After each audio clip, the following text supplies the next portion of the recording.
Hi, everybody. It's high noon, Friday. Where's Gary Cooper when you need him, Tom? It's raining cats and dogs here in Los Angeles, California. Is it where you are, Tom? Yeah, we were supposed to have thunderstorms last night, but we didn't have any, but it rained most of the night. And again this morning, and then it stopped, and then it started again a little bit ago. But yeah, it's raining still. The roofers are still using the buzzsaw. I'm praying for an electrocution, Tom. Anyway, 10 weeks of redoing a roof that should have taken 2 weeks right outside this window. That's right.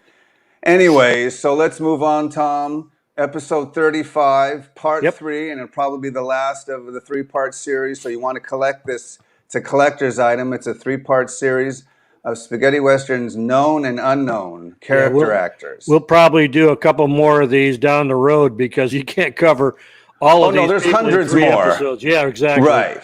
Plus, we got the actresses, too. Right. These are the main 100. Yeah. These are the ones we can get to right away. Right. Yeah. I mean, think about it. So anyway, folks, we want to welcome to the show. I'm Jay Jennings. That's Tom Betts. And as always, we have to wait for the church bells to ring, and then we can officially start the show. So, Gertrude, could you hit the play button? Yes.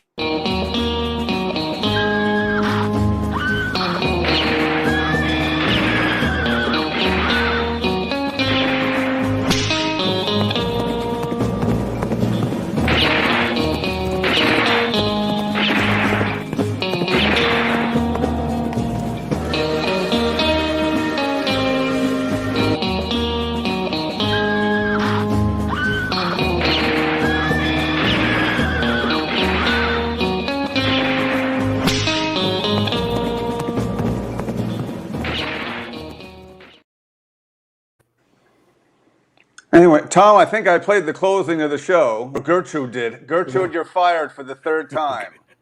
Anyway, I just played the closing, so that means I'll obviously play the intro. I was sleeping waiting for the church bells to ring, but they never rang. Either way works. Psych! I psyched everybody out. There you go. So, yeah, so I decided to switch them. Today, you'll get the intro at the end. But anyway, what I was going to say is, that's why I wasn't sure which one I was pressing. Tom, we're character actors. We've already covered a lot of them. We're doing basically the top 100. You could find these archived on YouTube. And when I say archived, I mean go and subscribe right now so you can be a first-rate member of the Spaghetti Westerns podcast fan club.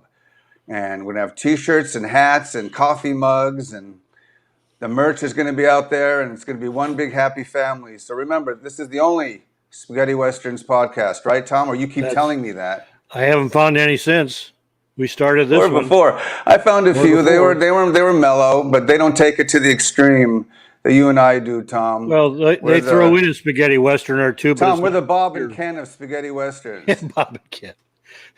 People outside LA would not know who Bob and Ken are. Yeah, very popular, long-time AM radio talk show. Anyway, let's get on with our first one. Tom, you specifically wanted to do this guy. Am I right or wrong? No, not this guy, but coming up.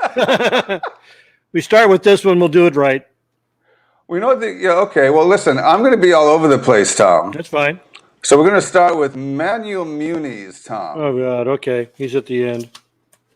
I got him. Manuel Muniz, mostly known as Pajarito to most of the viewers because he was in the 2 Ringo movies. That's the first time I saw him. And was in several others after that. But he either acts under both his real name, which is Manuel Muniz, or Pajarito. He was born Muniz Banderas. I don't know when.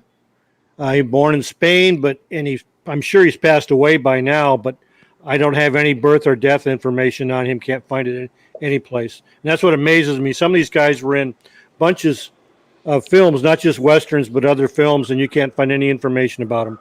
So what's going on, I don't know. But he started out with a pistol for Ringo, plays Timoteo or Tim, The Return of Ringo, both 65, Dynamite Jim, Long Days of Revenge, Sugar Colt, all 66, Ace High, 67, The Longest Hunt, 68, The Law of Violence, 69. Cry of Death, 71. Let's Go and Kill Sartana, 71. The Federal Man, 72. Now They Call Him Sacramento. The Return of Clint the Stranger. Watch Out Gringos, Sabata Will Return, 72. Demasiados Muertos para Tex, 73. Karate Fists and Beans, Jay's favorite, 73. Second favorite. Second behind Rita. And Turn I'll Kill You, 74. So he had a career there of like 10 years. But he pops up, and sometimes he wears glasses. Sometimes he doesn't. Usually plays a townsman or a shopkeeper, something like that. Yeah, oh, he had a nice run. Yep.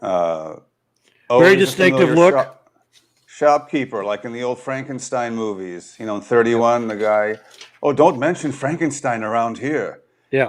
One of those townspeople, same kind of role, but in a spaghetti Western, and always memorable. Yep. I mean, not a great star by any stretch, but one of those familiar faces.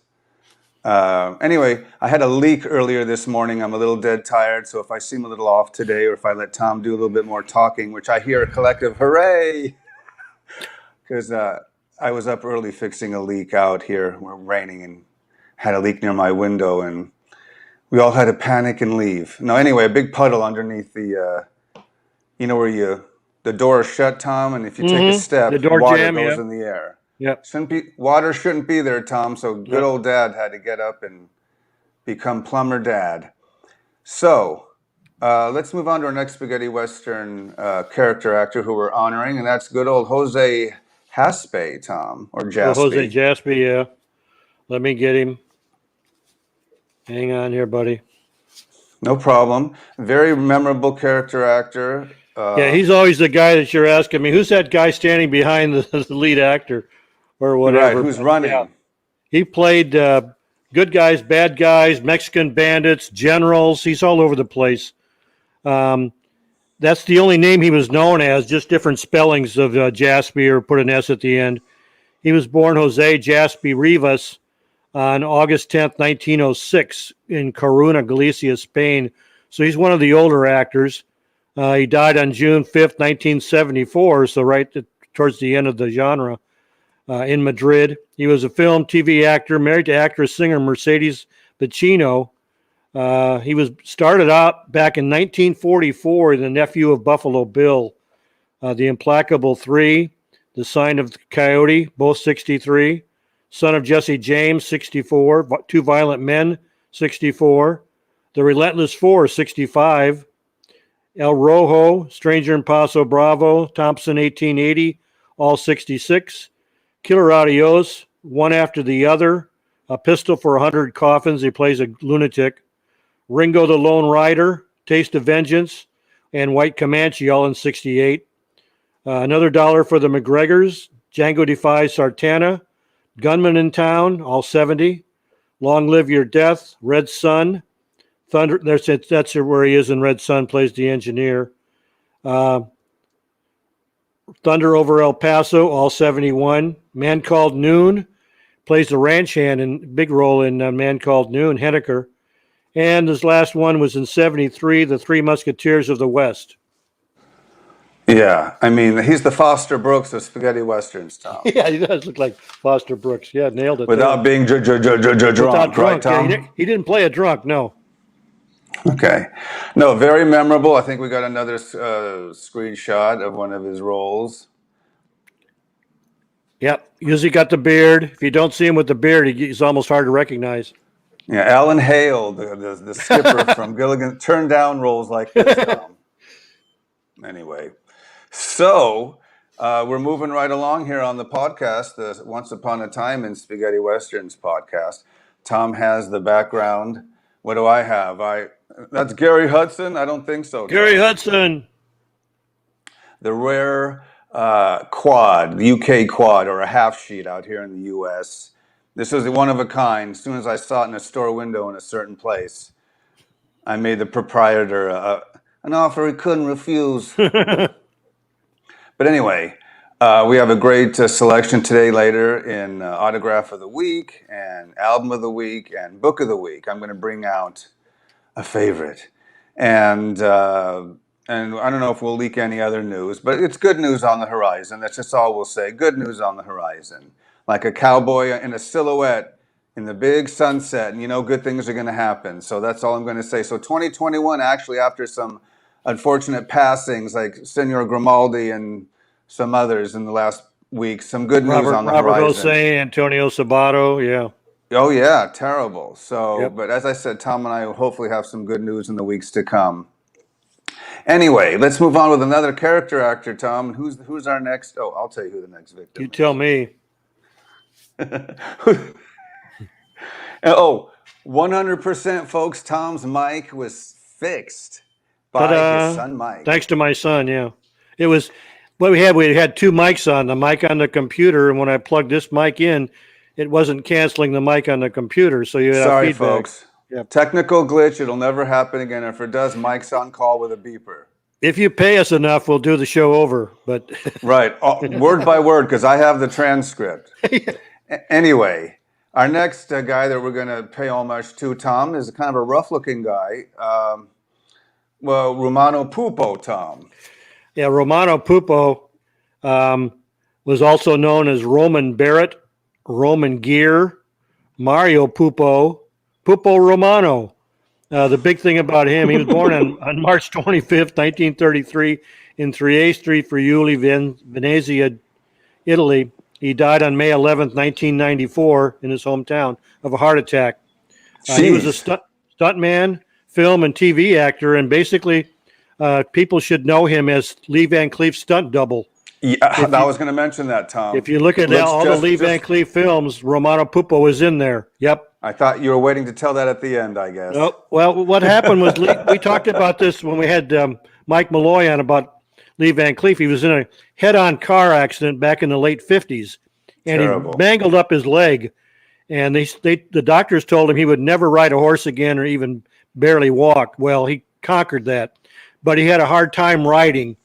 And so they would give him a circus horse because a circus horse rode very level and was easy on him. But for the long shot, the close-up shots, it would be Lee. But any long shots riding a horse or rough and tumble acting, Romano Puppo would step in. And you can tell looking at him, it wouldn't take much to make him look like Lee Van Cleef from behind. Same height, got that crooked nose. Yep, dark nose. So, Speaking of Lee Van Cleef, we always can name drop LVC on this show at any time. I usually don't make promos for anything outside of this show or Tom's magazine, but if you have a good 5 or 10 minutes, just Google or YouTube Lee Van Cleef on the Tonight Show. Yeah. I think when is it, Tom? Early 80s or late 70s? Well, that's when he was doing The Master. He actually tells Johnny, because Johnny usually just babbles on and cracks jokes, and he's legendary. Yeah. But here, Lee, he asked him, well, Lee, how'd you get started? Yeah. He goes, well, with this hooked nose, and I lost this finger, and so he actually got Lee to open up. Yeah, he's pretty lighthearted on there. It's about 8 or 10 minutes long, and it's just right before I think his health started to decline. But just Google that Lee Van Cleef on Johnny Carson, or YouTube it. Anyway, another picture. Did you read off this guy's creds yet? I'll read them off because you can see the ones where Lee Van Cleef was in. Starts off, he played Rocky in The Big Gun Down, 66. He plays one of the farmhands of Nieves Navarro. He's in The Brute and the Beast, 66. The Good, the Bad, and the Ugly, 66. He's a member of Angel Eyes gang. He's in The Tramplers in 66. Then he goes to Beyond the Law, 67, another Lee Van Cleef. Day of Anger, 67. Plays Hart Perkins, who I think Gemma shoots in the bar. Days of Vengeance, 67. Our favorite, Little Rita of the West. Oh yeah, I know. It ruined his whole resume right now there. I'm gonna damn it. He was in Boot Hill, 68. Death Rides a Horse, 68. Two Pistols and a Coward, 68. Death on High Mountain, 69. El Condor, he was just a stunt double for Lee in that. Sabata, 69. The Unholy Four, 69. Dead Men Ride, 70. Kill Django, Kill First, 71. That's a favorite. Trinity is Still My Name, 71. Plays a saloon patron. You'll see him in there. Deaf Smith and Johnny Ear, 72. On the Third Day Arrived the Crow, 72. One of the great titles of all time. Yep. Trinity and Sartana, Three Sons of Bitches, 72. Those Dirty Dogs, 73. Spaghetti Western, 74. Plays Nerone Stinky Foster in that one. The White, the Yellow, the Black, 74. California, 77. China 9, Liberty, 37. And the last one he was in was Buddy Goes West in 1981. You haven't lived until you see Buddy Goes West, Tom. Yeah. As Gertrude reminds me to put the logo on. Put the logo on, grandson. Buddy the West, Bud Spencer, no Terrence Hill. Yeah, that's kind of like Lou without Bud Abbott. Yeah. And he did make Jack and the Beanstalk. Remember? He kept saying, hey, Abbott, but there was no Abbott. Yeah, Abbott. Yeah, no Abbott. Right. Great movie, by the way. So if you like that kind of stuff, which I do. So anyway, folks. Also, Romano Puppo and Lee were so close that when Lee died, Romano came over and was one of the pallbearers at Lee Van Cleef's funeral. So there's a little trivia for him. Yeah. I bury my mentor. So anyway, I don't know if this is the guy that goes really on and on, or we just love to talk about him. I love this is part of the show I don't get to do, because we'd have a quick run through before the show. It's like Carson and McMahon. Like 30 seconds, yeah, right. Right. Your mic worked? I can hear you? Okay, go. 1. So anyway, that's a good analogy though, Tom. Oh, well, tell me, Tom. What does the Swami say? Okay. Anyways, I said good things are coming this year, folks, and me and Tom are giddy about it, but we have to be on the down low. So we'll let you know when it happens. Just something positive. Keep your fingers crossed.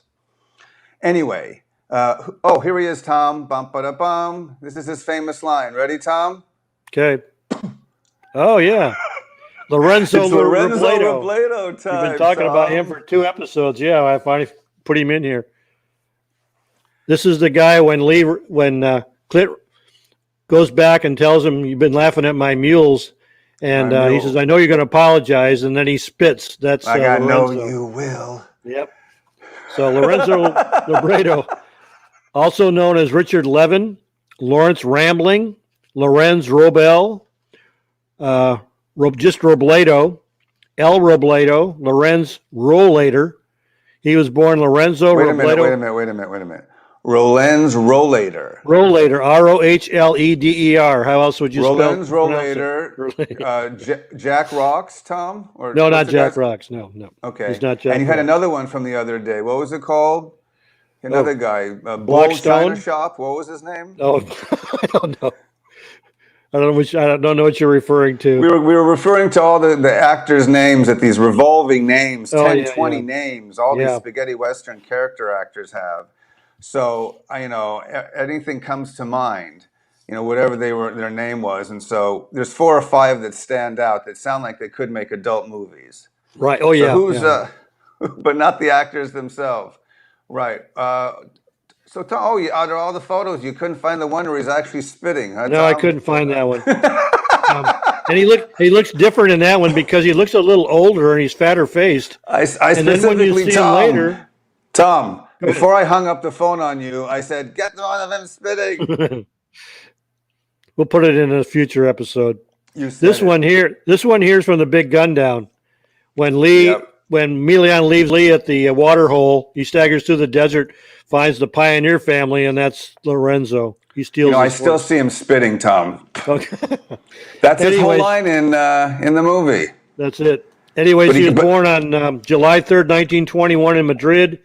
Died in Madrid on September 7th, 2006. Born and died in Madrid. No better way to go, Tom. Yep. He was a film and TV actor. Starts back at Shadow of Zorro and Zorro the Avenger, which I know we shouldn't say, Jib. I will. 62. Anything Zorro and White Fang are banned on this freaking show, Tom. Yeah. Well, then he's in Billy the Kid, 63, like with everybody other Spanish character actor. Also, The Implacable 3, Relevo para un Pistolero. Tom, let me interrupt you. Isn't that Robert Hundar as Billy the Kid? I think it's George Martin. Oh, okay. It's one of the 2 great dudes. That's one of the Spanish go watch ones. Billy the Kid. There's a title you don't hear promoted. Hossein is in Judge Roy Bean. Okay. After what's the Cemetery Without Crosses? Right. So, anyways, 64, he was in Fistful of Dollars. 7 from Texas, Tomb of the Pistolero, all 64. Tomb of the 65. Pistoleros, Tom. You know what I've seen arguments on boards. They don't consider that spaghetti western, but you always say if it's shot in one of 3 places or all 3 or. Well, to me, if it's filmed in Spain, even if it's an American produced film, they use Spanish actors, Spanish crew members. Co-production. Yeah, it's technically not a co-production, but they still used all their people and towns. Tom, what would you call, and this we're going to do this as a future episode. I always hate these cheap plugs. But what would you call, Tom, American Westerns, posing as spaghetti Westerns? Wouldn't you call some of these? Yeah. They call what's the one with... Or a made-for-TV movie?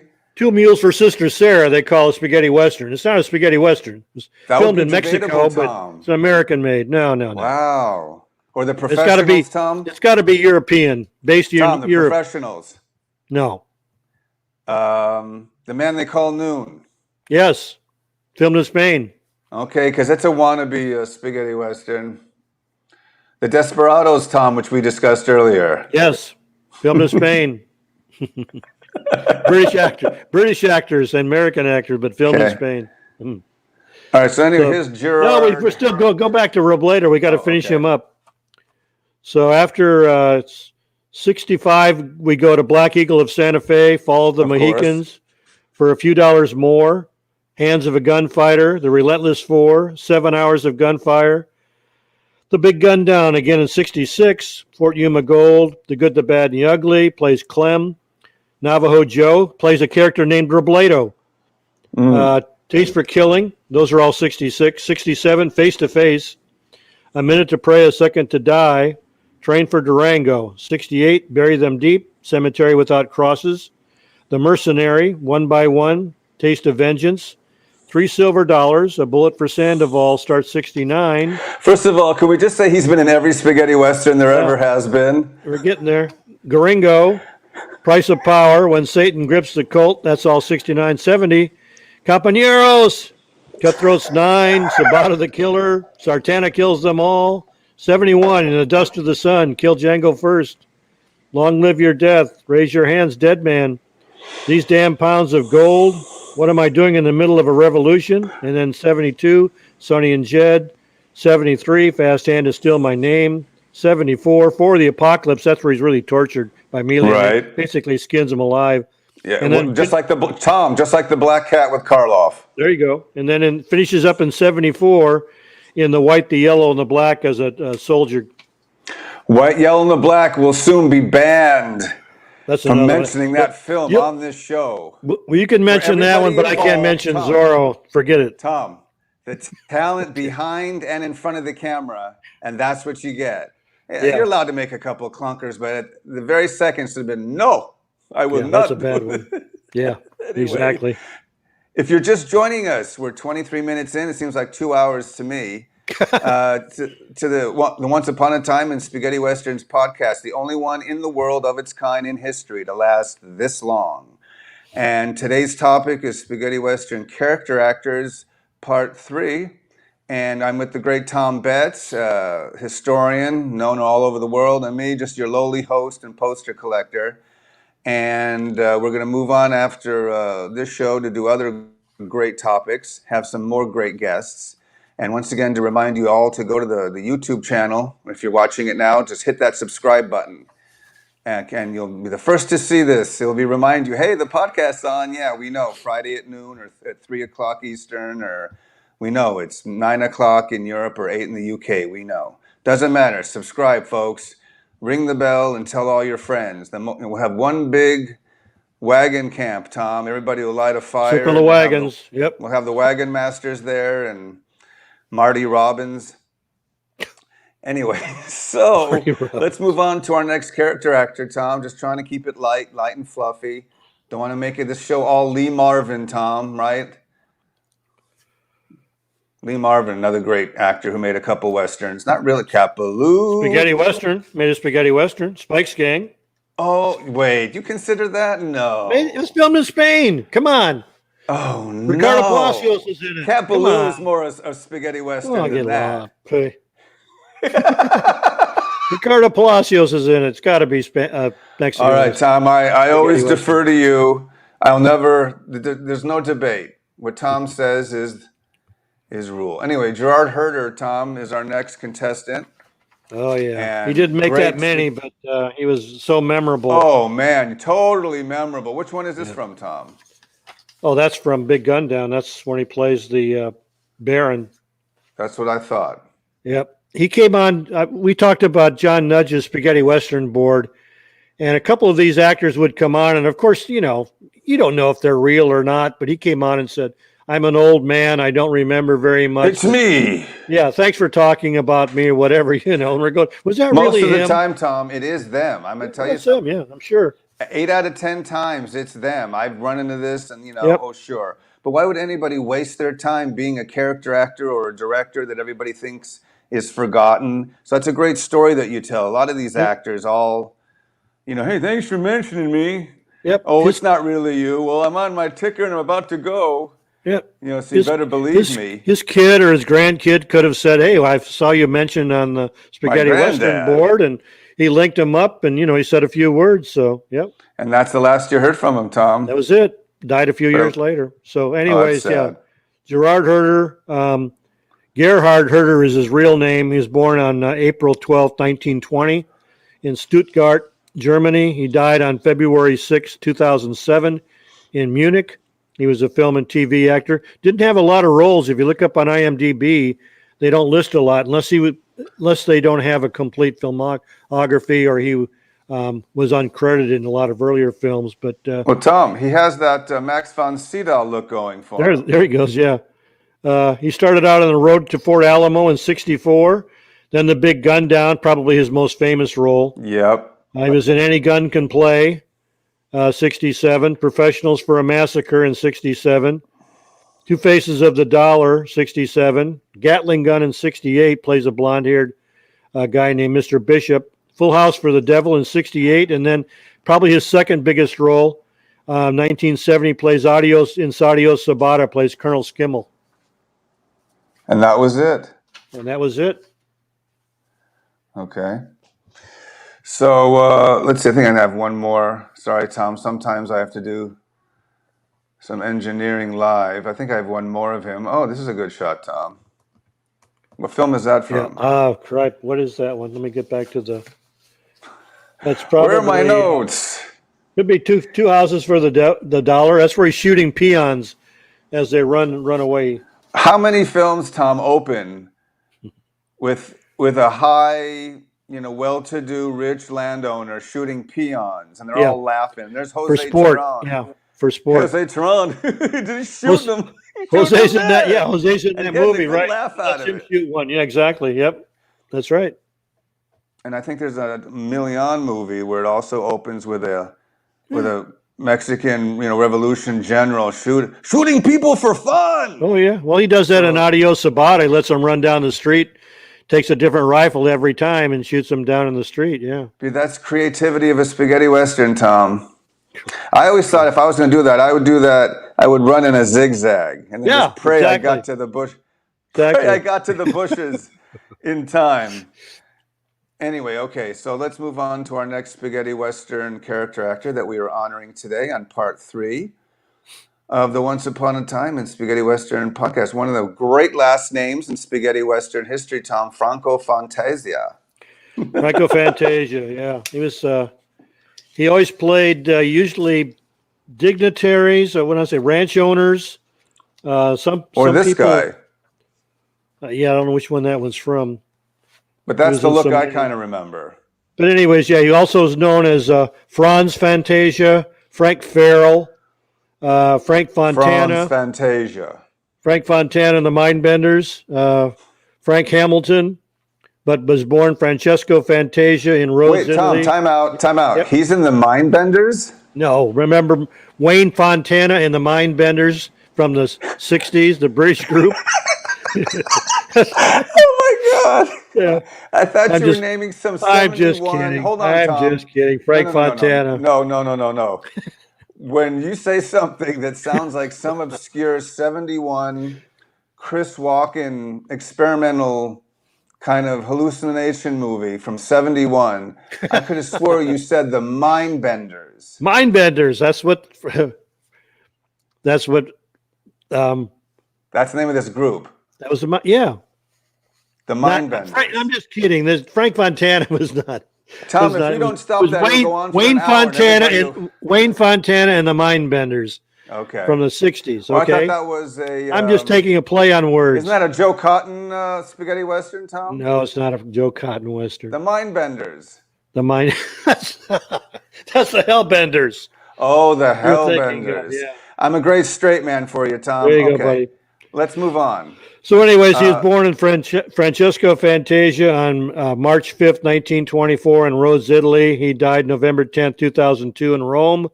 He was a production manager, assistant director, a sword master. So you'll see him, I'm sorry, Jay, in a bunch of Zorro movies. Of course he is. Yep. He was a stuntman, a film, TV actor, brother of producer. Tom, let me interrupt you real quick. I know about 1% of the fans hate when I do that. Just because I don't personally enjoy, I don't care how letterboxed it is. Unlike Winnetou, I told you, won me over, love those movies, beautiful landscape, acting isn't bad, and I have a total turnaround. I enjoy them. Can't watch them too often, but they're enjoyable. The Zorro and the White Fang, I can appreciate them as art, the people who worked on them, the directors. Bob Woods is in a few of them. So is Nero, right, Tom? Yeah, Nero's in. But for some odd reason in my brain, I just can't add a Zorro or a White Fang film to the oeuvre of spaghetti western. I can't do it. I don't know why. You can argue with Seb because he puts them in the database. So. Oh, he can keep them, and they should be there. This is my own. This is my own personal. No, that's you're not the only one. A lot of them don't like it because of the time frame. Tom, because you said a Man Called Noon is a spaghetti western. Yeah, that's right. Okay. All right. All right. So, anyways, he starts off in '62 with Zorro at the court of Spain. Three Swords of Zorro, '63. Then he jumps to '64 with Buffalo Bill, Hero of the Far West. '65, Blood for a Silver Dollar. Rebels in Canada. '65, Blood at Sundown. $7 to Kill. Blood Calls to Blood. Hate Thy Neighbor. Long Day of Massacre. The Long Ride from Hell. Nephews of Zorro, The Wrath of God, Rebels, and that's all '68. Right. Rebels of Arizona, '69. Zorro in the Court of England. This is the ones that are very iffy for me because they really don't take place in the American West. It's Zorro going to Europe, so I can argue. You can argue against that with me too. 1970, he played in Adios Sabata, Fistful of Lead. '71, The Ballad of Ben and Charlie, and The Return of Sabata. '72, The Grand Duel. They Call Me Providence, '72. Carambola, '73. Son of Zorro, '73. California, '77. And I'm sorry, Jay, this last one was 1991, Buck at the Edge of Heaven. That's a White Fang movie. Tom, you should have your pinky chopped off. But one of my men will be there in the morning. He was also the brother of Andrea Fantasia, who's we believe is his older brother, but we've never found any birth or death dates on him. You know, when we signed that contract when we first started, after Coming At You, we don't mention spaghetti westerns, Tom. Okay. That was the last one. Anyway, I was going to say I get emails and messages, and I see a few here. That's why Tom and I do this show, where you wouldn't find this anywhere this quick, instantly, by putting a face with a name. Oh, that's that guy's name. Like, this is another character I totally remember him playing. Yeah. Right? Like the sheriff for a second. He's a sheriff, yeah. Yeah. Exactly. And so now, that's him. So now I'll go check out a film of his. That's why we're here. We want you to go out and find these spaghetti westerns and discover these forgotten character actors. Hence, the known and the unknown, Tom. In Adios Sabata, he's the one that hires Yul Brenner to take care of the, I'll get to that later. Bad guys. Yep. Tom, I never play the piano with the crowd behind me. Someone's gonna. But anyway, Tom, I'm gonna get me one of those table rifle shotguns. There you go. Yeah. Bash my heel to it and it's all over. There you go. Was rewatching that the other day. One of my And who does he favorites. shoot? Rick Boyd. Who we That's covered right. But last I week. think Yep. I think I have him or have him as another person. Anyway, let's move on, Tom, to our next spaghetti western character actor in our ongoing and last in the final three-part trilogy of the known and the unknown. And I think I might have skipped somebody, so we always go back. I don't think we did the great Antonio Gradoli, did we, Tom? No, we didn't do him. He's Always another one either that plays plays like a land banker. baron, Yeah, banker, mayor, something like that. right? He's also known as Anthony Gradwell. He was born in March 19th, 1917 in Rome. I've read that he's deceased, but no date. Okay. So he starts off with Zorro at the court of Spain in 62. The Implacable 3, Ride and Kill, Three Swords of Zorro, 63. Lost Treasure of Aztecs, Ride and Kill, Road to Fort Alamo in 64. Savage Gringo in 66. Face to Face in 67. Plays the mayor of Silvertown. $20,000 for 7. Zorro the Conqueror, 68. Death on High Mountain in 69. Sabata, he plays Ferguson in 69. Zorro the Court of England, Zorro the Lawman, and Zorro the Navarro Marquis in all 69. Adios Sabata in 70 plays Major Metternich. I think I've sent you a picture of him in a military uniform. That's where that one's from. All right. Brothers Blue, 71. Judge Roy Bean, 71. Where the Bullets Fly, 72. And another one of your favorites, Trinity the Clown, the Guitar in 74. Trinity the Clown, The and guitar. as Jerry Lewis would say, Hey, "And the lady! lady." Oh my God! I keep warning Tom that I'm gonna probably have a coronary during one of these shows. It'll all be good. Yeah. It'll all be for a good cause. But anyway, we were having a fun time here on the podcast. We cover it all. Right, we do, and that's and sometimes that you do it so well, Tom. I'm honored to be in your presence, so I nervously laugh. Here's another great shot. Yeah, there you go. Kind of looks like the guy who played Scotty in Star Trek, Tom. Oh, okay. Yeah, a bit. Okay, so what's you already read his bio already? Yeah, I already gone through them. Okay, yeah. What film is that from, Tom? I don't know. No. I don't know. You're supposed to be like the brain. Tom, your brain's supposed to be ching. You know exactly who it is. No. And I'm a historian, not an expert. I told you there's no experts. damn it, Jim! I'm a historian, not a spaghetti western doctor. Okay. Last photo, or did we already do enough of him? Yeah, we'll do one more. You should have one more military outfit. Yeah, here's the one you wanted to show me. Yeah, that's the one he's in, Adios Sabata. As I said, Alan Hale from Gilligan's Island was up for this role. He turned it down. We're glad because only one man could have played that, and that's Antonio Gradoli. He's got a different look in some of these, but if you know he's in it, you can pick him out pretty easily. Well, I think I remember that. Yeah, he's Gerhard Herder's right-hand man. Oh, that's right. Okay. Anyway, folks, we're here on the Spaghetti Westerns Character Actor Special, Part 3. And that's almost 6 hours dedicated to character actors. Yeah, we don't love more to come. This genre at all. We've given shows to everyone from Mario Brego to the Tyrone brothers, to Nero, to Gemma, Stefan. We've had interviews with Robert Woods and Brett Halsey, and Klaus Kinski. And I remember I propped up the body and we spoke to his corpse. And so we've done 3 interviews that way. A bunch of round tables with great authors, Tom. Mike House and Howard Hughes and Mike Lee Malloy, Boughton. Lee Boughton, Ulrich Bruckner, and, Daniel Camargo, the Professor, Tony. Tony Williams. So this is what we expect to bring you. If this show was on any channel, I treat it as if we're on, live on one of the networks. That's how I take. This isn't a joke. I mean, we joke around on the show. Yeah. But Spaghetti Westerns, we're keeping it alive, Tom, and that's the whole point of this show. Yep. So, as well as you fans at home, not just Tom and I, single-handedly, Exactly. obviously not. Without So, you, Tom, yeah. Without them, there wouldn't be any. We wouldn't be on here. real quick, you know who wants to make a cameo, Tom, is my Gemma doll. Oh, there's your Gemma doll. Wanted. Ta-da! Y'all shucks. Oh, not shucks. doll. Action figure. Sorry, Action figure, there you go. Anyway, so let's move on to our next spaghetti western character actor that we're paying homage to today. Let's see. I make sure I didn't skip anybody. Okay. We'll do Ralph Baldassarre, Tom. Yeah, one of the greats. One of the greats. He was so much fun.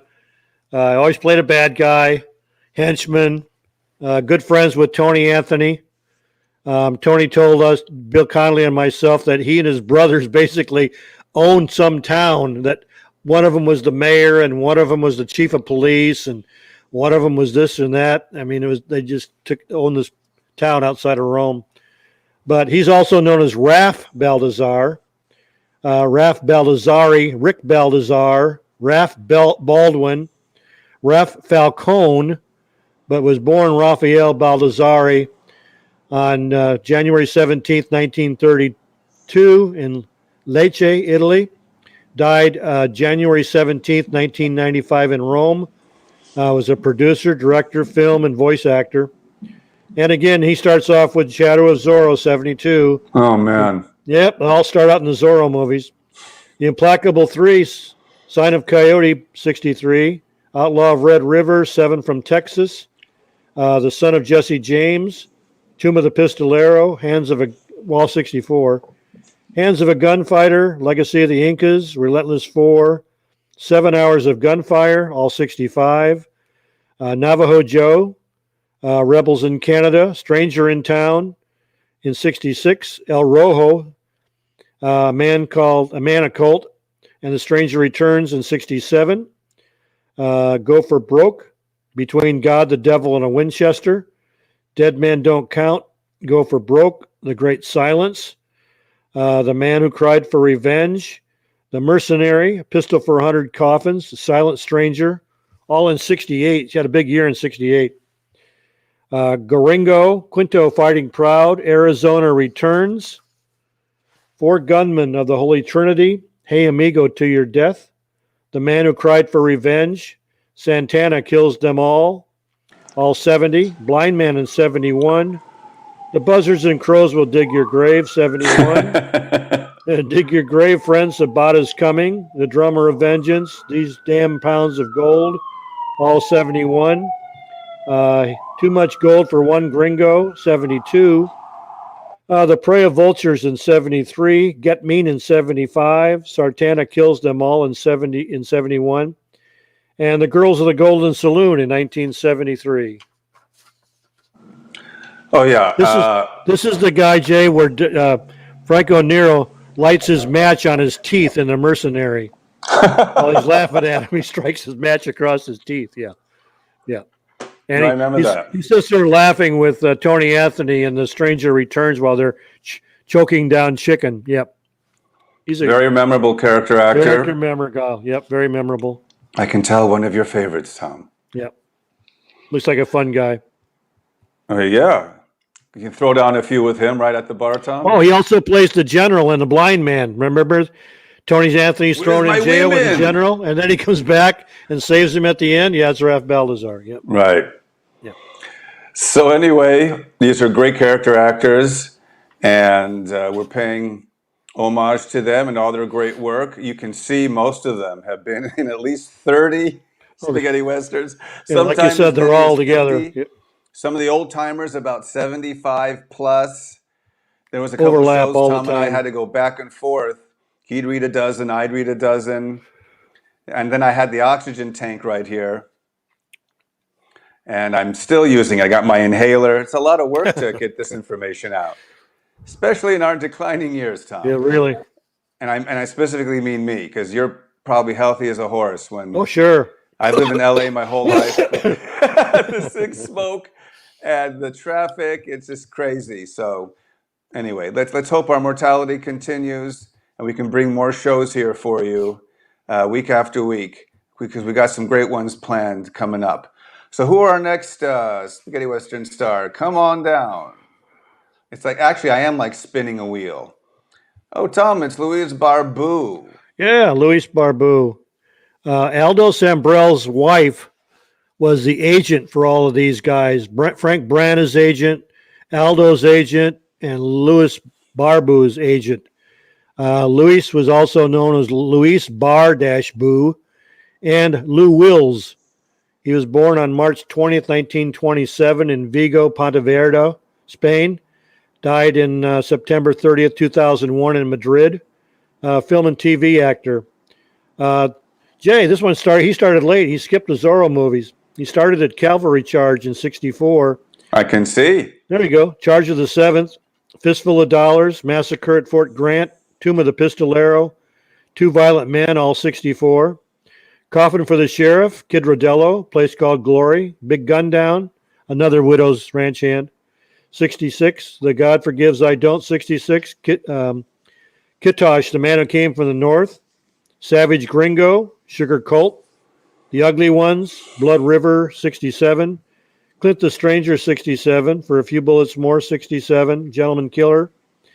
Rattler Kid, Sugar Cult, The Ugly Ones, all 67. Between God, the Devil, and a Winchester.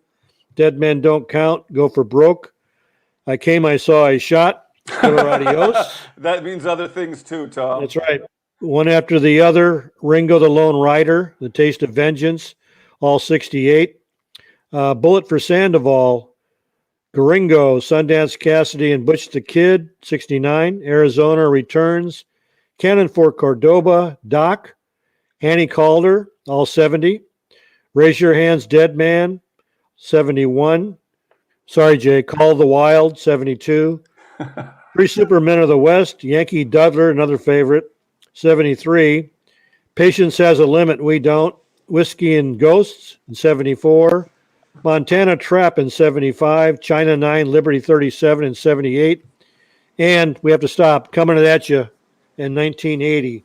I don't think he probably had more than 4 lines of dialogue in all the movies he made. You usually saw him standing in the background as a henchman or a gunman or something like that, but he didn't really deliver too many lines. No, not much. It is what it is. He was just a good character actor. Yep, very recognizable. And, others are known for other features, and he was pretty cool for what he did. Yep, he's one of the guys He's one of the guys that Clint shoots when he walks down to the Baxter house. It's probably the last one, furthest one on the left. Not the one that he purposely misses, but he shoots him anyway. Yeah, it's like the guy that falls off the fence but doesn't quite fall all the way off. Yeah, gets stuck on the rails. Yeah, because Tom and I are going to do a complete episode podcast, 2-hour podcast, where we're going to go into detail, like the JFK shooting, shot by shot, one small detail. How Clint, as he's leaving the bar and the guy's reaching for the gun, shoots without looking at him. Red Baxter. The gun is nowhere near the angle of coming close to hitting him. I know how it happened, Jay. He hit a nail in the floor and ricocheted and got red. That's been your only theory. Way it could happen. I think they ran out of film that day, and that was the last shot. I guess. No, think about it, in a classic movie like that, but it's supposed to be tongue in cheek. I know, but yeah, so you're right. But I noticed that from the very first time I saw it. How did they shoot him? I was like, he wasn't aiming at him. Oh well, forget about that. Let's enjoy the rest of the movie. That's right. So anyway, here's a favorite of mine, Tom. Paolo Figlia. Yeah, Paolo Figlia. Yeah, another one that in a lot of the cheaper movies. Yeah. Also known as Frank Fargas. Yeah. Was stuntman and a film actor. I've got no information on birth or death. Italian that means for he's sure. Still living, Tom. Yep, it could be. Italian for sure. Started out late in El Rojo in 66. Hills Run Red, The Man from Nowhere, Ringo and His Golden Pistol, all 66. Day of Anger, Django the Last Killer, Poker with Pistols, Pray to God and Dig Your Grave, $10,000 for a Massacre, Two Faces of the Dollar, and Now Make Your Peace with God. Those were all 67. And Now Make Your Peace with God starts 68. Once Upon a Time in the West, Shadow of Sartana, Shadow of Death, Tequila Joe, all 68, Death on High Mountain, The Five-Man Army, They Came to Kill Sartana, Price of Power, all 69, Fistful of Lead, Shango, They Call Me Trinity, all in 70, A Man Called Django, Trinity Is Still My Name, 71, It Can Be Done, Amigo, Man of the East, and They Call Me Providence in 72. Looks sort of like what's the other one? Looks You like want to he's sort of join a. me and Tom Betts, Providence? He looks like a sort of a scruffy Aldo Berti, In a who we way. showed last week. Yeah. Right. Yeah, that's a scruffy look that he can play different characters. God, I just looked at this list, Tom. Oh my God. Either they're all repeats or we're going to be here, till this evening or this morning, wherever you may be living. So I think I have one more shot of, because we're going to get to one of my favorites next, but I think I have one more shot of Paolo Figlia. Try saying that fast 3 times with pizza in your mouth. Really? There he is. What can I do for you, my friend? Yeah. Little different look. Blonde hair, more full beard, fatter face. He looks like the Wolf Man. In full makeup. There's Lon Chaney Jr., folks. There you go. Yep. Or at least, it looks like Paul Naschy. He Spanish horror star. Maybe he tried out and didn't make it, and Paul got the role. Wow. So he just kept the makeup costuming and makeup and said, "We're ready. We got." That's a great shot. So anyway, great character actor, always memorable. So anyway, Tom, I was going to remind everybody, please stay always for every show, because after each show, Tom and I go to the Roosevelt in Hollywood for a couple, and we throw it down. No, after this segment is done, please stick around. We've got Autograph of the Week, of course, Book of the Week, Album of the Week, and the WAI Throwback of the Week, and then Tom's News of the Week. And not then much this week. And then we all go to sleep. Yep, so not much this week. Right. No news this week, Tom? Not much. Okay. So our next spaghetti western actor, a character actor that we're going to pay homage to, Tom, is kind of a heavy-set fellow, Roberto Camardiel. Oh, crap. Yep. I got to find that one. The Orson Welles of spaghetti westerns, Tom? He looks like Mr. Arkadin right there. He usually played double whiskey. That was his nickname in a lot of the movies. He was always played a drunk, sidekick, that type of character. And this is from Django Kill. But he plays the kind of in the Mario Brega. Yeah. Bud Spencer kind of big man. I don't have this one. We may have already done Roberto. I don't have him. I don't think we did, Tom. Nope, I don't have him. This is the first time I've showed this photo, Tom. Okay. No, I don't have him. Well, from the top of your head, tell us about him. Well, I know he was another one that was earlier, probably born in the late 20s. He passed away a while ago. I was saying he kind of looks like Mario Brega, Tom. Yeah, he does. Looks like Mario Brega. But he usually played a character called Whiskey or Double Whiskey. He was in Gemma movies. He was in Anthony Stefan movies. Usually played the sidekick, like Pedro Sanchez or whatever. And I think this could be Gatling Gun, where he plays a doctor in there with Robert Woods. Not positive. Also looks like Walter Buchanan. Walter Brennan, Tom? No, Edgar Buchanan. Edgar, you mean the ventriloquist? Uncle Joe on, was it Petticoat Junction? Oh, I was thinking, okay. Who was the ventriloquist? Is that Edgar Bergen, Tom? Edgar Bergen, that was Candace Bergen's father. Right, and his daughter Candace, okay. Yep. All right, we got one more to show this great character actor who I thought he was Mario Brega early on when I saw a film.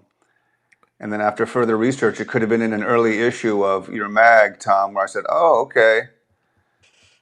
Yeah. You got another actor kind of has, that's one of his whiskey roles where he's the drunk. Right.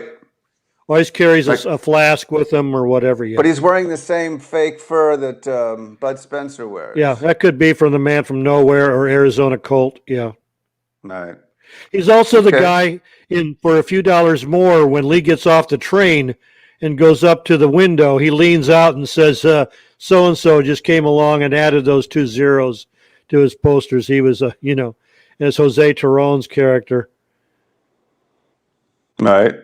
Then he goes Cool. into town. Yeah. Yep. Totally That's remember the Roberto guy. Camardiel. Yeah. Some of these, Tom, I'm pretty good at what I do in my research and in my collecting. So these faces are kind of familiar to me over the 30, 40 years of doing this kind of stuff. So a couple, though, I'm not going to say which ones I'd never heard of, but only a couple. But most of them, and I'm not alone in that, I'm sure, Tom. Oh, It's not- sure, yeah. Why would you know who these people are unless Exactly. you were in the higher echelon? And even if you heard their, well, no, kidding. I mean, when we Oh, did my Paolo God. Figlia, I don't know who that is. I recognize Frank Fargus as a name, but if you put a lineup up there, I wouldn't have been able to pick him out. Right, just the name. Forget it. I couldn't tell you. Yep. That's what I'm just saying. We're fans too, so Tom learns too. But believe it or not, Tom's the teacher up here with the stick and the ruler, hitting all our hands against the desk if we get out of hand. Okay, next up, Tom, another great spaghetti western character actor. And who? Oh, okay, Tom. One of your favorites, Tom, Piero Lulli. Well, yeah, he's one of my favorites. He always plays a bad guy, but he's so bad that you enjoy watching him. He's always got that smile that, so yeah, that's Piero Lulli. He's great. Plays also known as Peter Carter, Peter Lull. He was born Giusfa Lulli on February 1st, 1923 in Florence, Italy. Died June 23rd, 1991 in Rome. Film actor, son of singer Gino Lulli. Brother of producer, director, writer, film actor Folco Lulli. Folco Lulli is a big, heavy-set guy. In Longest Hunt, he plays the landowner there. Big, heavy-set guy. They don't look like brothers at all. Anyways, to me, he's one of the best bad guys, no matter how bad the character he played. You couldn't hate him with that smile.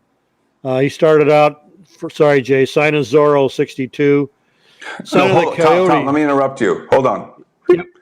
I don't mind the early Zorros, the 62, even the 61, all the early. Oh, yeah. Any Zorro film, Tom, I'm sorry. Maybe I should be clear about this.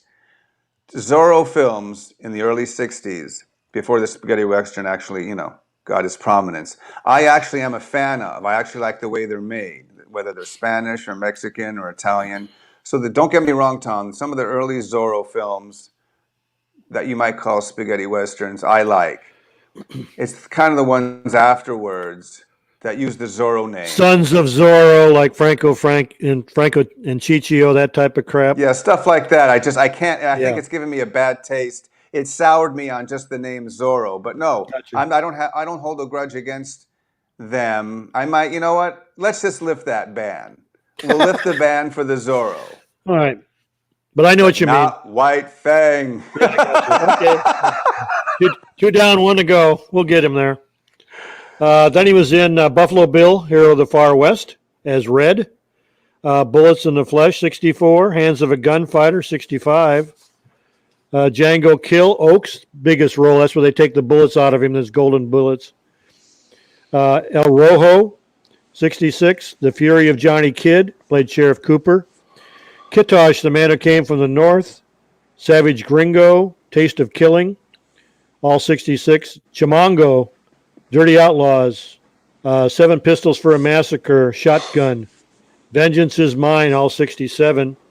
Dead Men Don't Count, Find a Place to Die, God Made Them, I Killed Them, Great Pistol title. for 100 Coffins, Ringo the Lone Rider, all 68. Forgotten Pistolero, 69, great role in there. This is the one you don't like. Zorro the Lawman, 69. Who? Zorro the Lawman starred Fabio Testi. Oh, hell Zorro. no. Chappaqua Gold, Fistful of Lead, Gunman in Town. That's 70. This is one of Chris's favorite roles. He plays Grand Full in Gunman in Town, Sartana movie. Boldest Job in the West, 71. My Name is Nobody, 72. Girls of the Golden Saloon, 73. Shanghai Joe, 73. Crazy Adventures of Len and Kobe, 74. And his last film, 74, he played in Trinity, the Clown and the Guitar again. Your favorite, one of your favorites. Wow. Tom. Tom. Yeah. Look who's joined us. Oh, Simone Blondell, yes. Simone. Oh, Simone, we love you. Yes, Oh, thank you. is she Thank really you for there? joining us today. Is she really there? That's her. She's fantastic. She thinks she's a fan of Piero. Piero Lulli, good. Yep. Right. Thanks That's for great. joining us. Awesome. Ciao. Okay. I think I have another photo of him. Let's see, Tom. Oh, and I don't, Tom. I'm sorry. Okay. That was the 3 for Piero Lulli, but a great character actor. Yeah, fantastic. Always enjoyed seeing him show up as the bad guy. Right. Yep. And as well as Pietro Ceccarelli, Tom. This is the guy I was talking about. All right, Pietro Ceccarelli, also known as Peter Barclay, Peter Brighton, Peter Kane, Puccio Ceccarelli, Peter Sekar, Chick Ceccarelli, Peter Chester, Peter Jacob, and Otto Rock. There's, I guess because of his bald head, they called him Otto Rock. We never knew when he was born or if he's alive. On Facebook, there's a guy that posts pictures of Pietro Ceccarelli in different scenes of his movies, and he goes by Pietro Ceccarelli, so a lot of us thought he was still alive. But this week, Peplum Paradise actually contacted his granddaughter, who's on Facebook, and got the information from her. And Pietro was born in Rome on November 21st, 1926, and he died in Rome on October 14th, 1993. Pietro is the brother of Lanfranco Ceccarelli, and that was, she told us that that's true, that's correct. He was born on September 8th, 1931, and died October 3rd, 2005. But Pietro, as you always noticed him, he was bald-headed. I think a couple roles he dons a wig, but most of the time he's bald. He goes back to 62 with The Sign of the Coyote, The Magnificent Brutes of the West in 64, Blood for a Silver Dollar in 65, The Hills Run Red in 66, also The Man from Nowhere or Arizona Colt, as Otto Rock in that one, Jay. Ballad of a Gunman, The Handsome, the Ugly, and the Stupid, Kill and Pray, The Moment to Kill, all in 67, Drop Them or I'll Shoot, Find a Place to Die, I Came, I Saw, I Shot, The Nephews of Zorro, $3 Silver, Two Pistols and a Coward, all in 68, The Unholy Four in 69, Blazing Guns in 71, Bullet for a Stranger 71, Holy Water Joe, Pistol Packin' Preacher in 71, They Call Him Veritas 72, Carambola 73, The Man Called Invincible 73, The Crazy Bunch and Patience Has a Limit We Don't in 74, Macho Killers in 77, and Scalps in 86. I remember this look, Tom. Which one is this from? God, that could be even that's a good one. It even looks like it could be a Peplum picture. But, right, or a he pirate always played movie, a sword. Yeah, he usually played like a blacksmith or a strong man in a circus or something like that. Make boots good. Yeah, because of his presence. He played bounty killers. Right, or a Mongol, right, Tom, with the big ponytail in the back? Yeah, that's all he needs. Oh, perfect for a Mongol. Yep. Indians he played, so well-rounded character actor. Yeah, very recognizable. The great Pietro Ceccarelli. It just amazes me, Jay, that after 50 years and we've not known anything about Pietro Ceccarelli, and all of a sudden, within a couple of days, so now here he is for reference. Yep. Just as and we're going to move on to another. Yes, Tom. Showing him. Yep. Go ahead. We're going to honor now another great spaghetti western star. And Tom, another favorite of both of ours, Ricardo Pizzuti. Oh, yeah, he's fantastic. Also known as Rick Piper and Richard Pizzuti, born in April 28, 1934 in Cetraro, Calabria, Italy. Ricardo's still alive. He lives in Paris. Oh, let's get him, And, Tom. Yeah, I'd love to get him. He'd be great. Assistant director, stuntman, film actor, reliable villain, seen in almost all of the Spencer Hill films. So if you want to see Ricardo, go to any of your Terrence Hill, Bud Spencer movies, and he's in there. He goes back to 65, Blood for a Silver Dollar, DeGuayo, both 65, Blood at Sundown, Django Shoots First, Fort Yuma Gold, The Man from Nowhere, Sugar Colt, Up the McGregors, all 66, Ace High, Any Gun Can Play, Long Days of Revenge, Long Days of Vengeance, The Magnificent Texan, Up the McGregors, Wanted, all 67, God May Forgive You, Not Me, The Nephews of Zorro, that's the ones you don't like, And for a Roof, A Sky Full of Stars, Drop Them or I'll Shoot, Long Days of Revenge, Two Pistols and a Coward, Vengeance, Zorro the Fox, all 68, Death on High Mountain, God Will Forgive My Pistol, The Price of Power, Quintana Dead or Alive, A Man Called Apocalypse Joe, They Call Me Trinity, Twilight Avengers, it's all 70, Drummer of Vengeance, Trinity Is Still My Name, A Man Called Django, all 71, It Can Be Done, Amigo, Man of the East, 72, White Fang to the Rescue, 74, Keoma, 75, Buddy Goes West, 81, Tex and the Lord of the Deep in 85, and Sons of Trinity, 1994. So he's was in a ton. Well, there he is, Tom. He looks like the dad in The Facts of Life or whatever. What was that Michael Keaton? Not Michael Keaton. Michael J. Fox show? Yeah. Was it Facts of Life? Just Family the 10 of Affair, us something or like that. Growing Pains? I didn't watch 80s television, Tom. I think I just Pizzuti is in recognize the face. second No. Trinity movie where they do the famous slapping scene where he tries to outdraw Terrence Hill, and Terrence Hill is always much faster and just slaps him in the face. Oh, yeah, that's a classic scene, Tom. Then they show the same thing in My Name is Nobody with Terrence Hill. Yeah, they did. Yep. Very recognizable actor. Yep. He always has a couple things to say before getting the crap beat out of him. Yeah. Right, Tom? That's right. So now we're paying homage to another great known and unknown spaghetti western character actor.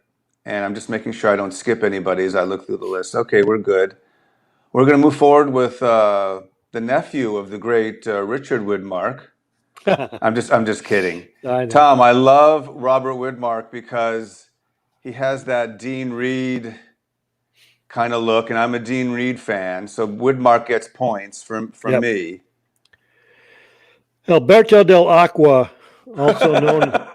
also known as Cole Kitosh, and I asked him via translation on Facebook how he got that name. He said the producer gave it to him. Wasn't any of his idea at all. Also known as Albert Nova, Robert Vidmark, Al Waterman, Albert Waterman, that's a play on his last name, and Robert Widmark. That's probably what he's known as other than Alberto Dell'Acqua. He was born on March 26, 1937 in Campobasso, Italy. He's a stuntman, film, TV actor, and he's got a bunch of brothers, Arnaldo, Roberto, Ottaviano, and a sister, Fernanda, who went by Fern Water in Up the McGregors. But the Dell'Acqua brothers were all stuntmen and actors. And I think Robert, just passed away in 2019. But the other 3 or 4 are still alive. So this guy's still alive, Tom? Oh, yeah. He received a award at the Almeria Film Festival like 2 years ago. That's awesome. Yeah.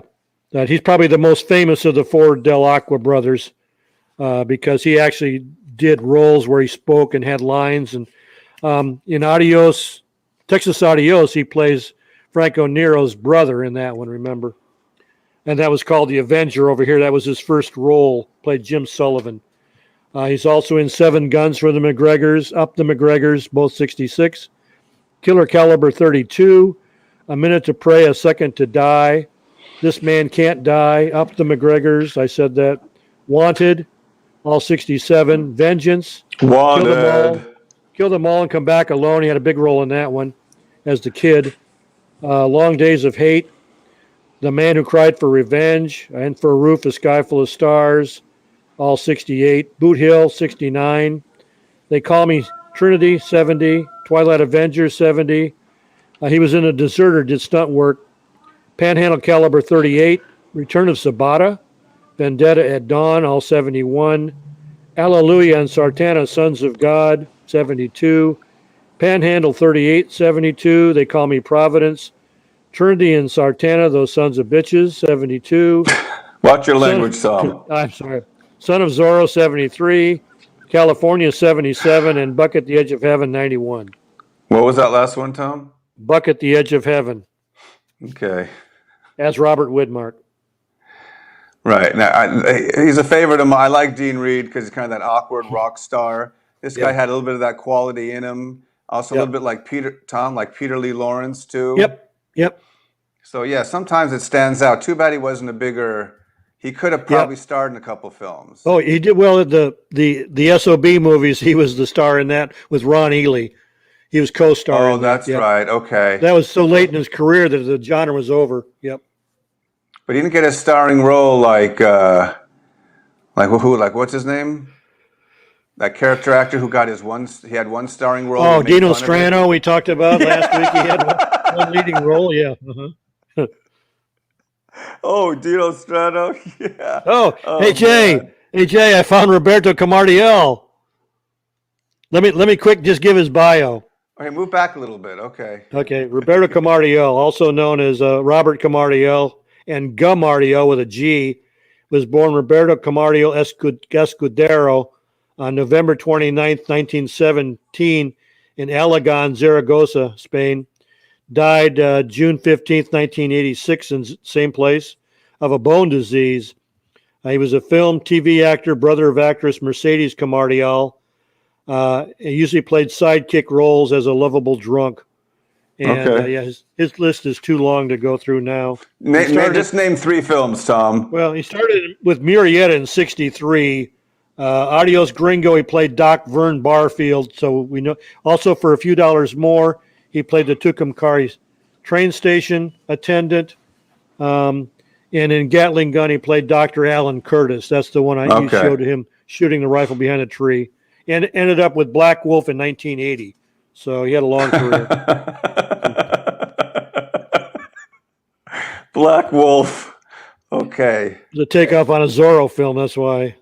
Exactly. That's why you like to throw it in there. Yep, I throw it in there. You like to push the knife in. Okay. Turn it. Okay, coming up next on the Once Upon a Time in Spaghetti Westerns podcast, we're going to now pay tribute to this unforgettable character actor, if not for this one role, Tom, Tito Garcia. Oh, Tito. Yeah. Yeah, another bald Mexican, or usually played Mexican, Spanish actor, also known as Pablo Tito Garcia, Bob Garcia, W. Jacobre, also went by Paul Smith, and then not this Paul Smith that we know, went by Paul Stewart, and also went by Telly Thomas, not the British actor, but Telly Thomas. Born Pablo Garcia Gonzalez, August 17th, 1931 in Salamanca, Spain. Died on May 6, 2003 in Madrid. An often seen actor specializing in roles as a Mexican outlaw. Started with Welcome Padre Murray in 62, 4 Bullets for Joe, Gunfight at Red Sands, Relevo para un Pistolero, Shoot to Kill, 63. Bullets Don't Argue, Cavalry Charge, 4 Bullets for Joe, The Man of the Cursed Valley, Tomb of the Pistolero, The Twins of Texas, all 64. Finger on the Trigger, Fistful of Knuckles, in a Cult Shadow. 7 Magnificent Pistols for Timothy, all 65. God Forgives, I Don't, Ringo's Big Night. 7 Guns for Timothy, The Ugly Ones, Up the McGregors, 66. For a Few Bullets More, A Train for Durango, Up the McGregors, all 67. Go for Broke, I Came, I Saw, I Shot. A Long Ride from Hell, The Mercenary, 1 by 1, all 68. Boot Hill, Garingo, A Bullet for Sandoval, 69. Compañeros, 70. Sabata the Killer, 70. Bad Man's River, Blind Man, Catlow, Long Live Your Death, A Town Called Hell, all 71. The Fabulous Trinity, the Fat Brothers of Trinity, those are 72 and 73. Shanghai Joe, 73. Yankee Doodler, 73. The Spikes Gang, 74. Who's Afraid of Zorro, 75. The White, the Yellow, the Black, 75. Zorro, 75. El Este del Oeste in 83, and 800 Bullets in 2002. You named a couple Whew. Zorros from I'm 75, sorry. Tom. Yep. I was cringing at every... Well, the big Zorro in 75 is Alain Delon, and that's probably one of the best sword fights and fight scenes of all time. I'm an Alain Delon fan. Yep. Because he's made some cool films over the years. Yeah, we got to include that one. Red Sun, he's the villain, of course. Okay. So our next spaghetti western character actor that we're going to pay tribute to. I feel like we just, spin the wheel, right, Tom? The roulette wheel, yeah. Okay. And you come up with... Okay. Oh, Umberto Di Grazia, Tom. Umberto Di Grazia.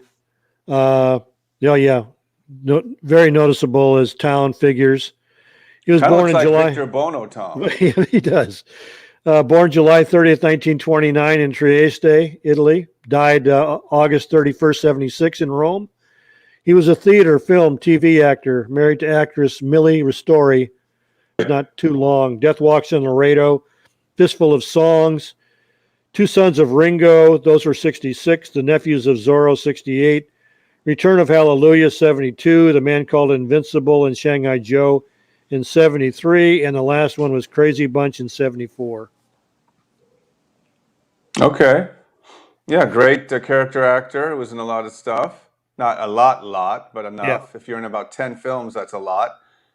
Some people we've reviewed were only in like 3 or 4, yet they have such memorable faces that they're worth mentioning. Here's another. And they seem to be in more films than they were. Right. There he is.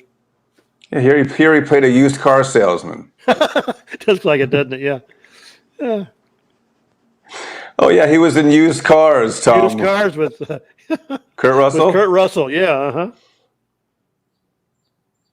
And I think I got one more. So we give each of these great character actors 3 photos, 3 screenshots, 3 memorable roles, so you can kind of see what they did. What film is this, Tom? With the guy with the top hat there? Oh my God! Don't tell me a Chichio and Tom Betts go to the circus.